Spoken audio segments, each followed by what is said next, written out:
Vipi? Kama kawaida mzee wangu. Kwa vizuri kabisa. Mungu mwema. Sawa, hebu tueleze kwa niaba ya wachezaji wote maandalizi tangu siku ya kwanza hadi siku ya mwisho.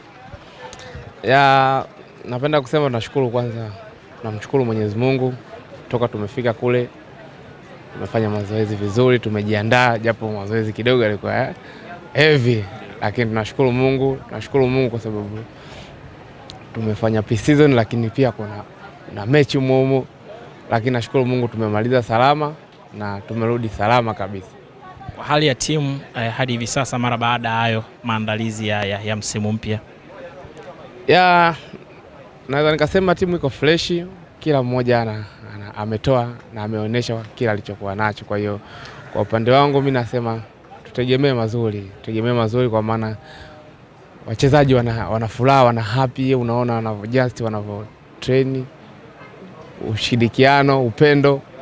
Kwa ni sign ambayo inaonyesha kwamba tutegemee mazuri mbeleni inshallah. Kulingana na maelekezo ambayo tumeyapata kutoka kwa benchi la ufundi, tuna nafasi ya kufanya vizuri? Nafasi ipo kubwa sana tena. Kwamba kwa upande wa sisi kama wachezaji tunaona nafasi ni kubwa sana, lakini wengine tumwachie Mungu, lakini kwa sisi tulivyojiandaa naamini itakuwa heri. Sawa, Kevin, kwa mara ya kwanza tukio lililopo mbele yako ni Simba Day. Nakupa nafasi ya kuizungumzia na kuielezea Simba Day. Kwangu mimi naweza nikasema ni prestige kwa sababu ni kitu ambacho nilikuwa nakisikia. Kwa hiyo naweza nikasema Mungu akijalia tarehe 8 na mimi ikimpendeza na mimi naenda kushiriki.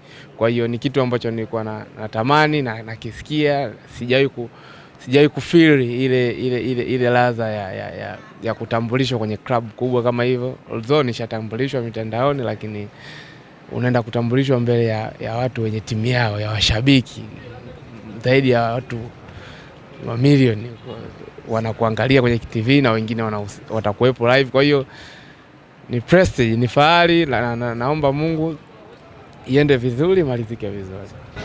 Kwa majina naitwa Kelvin Nation Naftali, ni mchezaji wa Simba Sports Club. Kwa heshima na taadhima napenda kuwakaribisha washabiki wa Simba Sports Club popote pale walipo Tanzania na nje ya nchi. Karibuni kwenye siku yenu, kwenye sherehe yenu.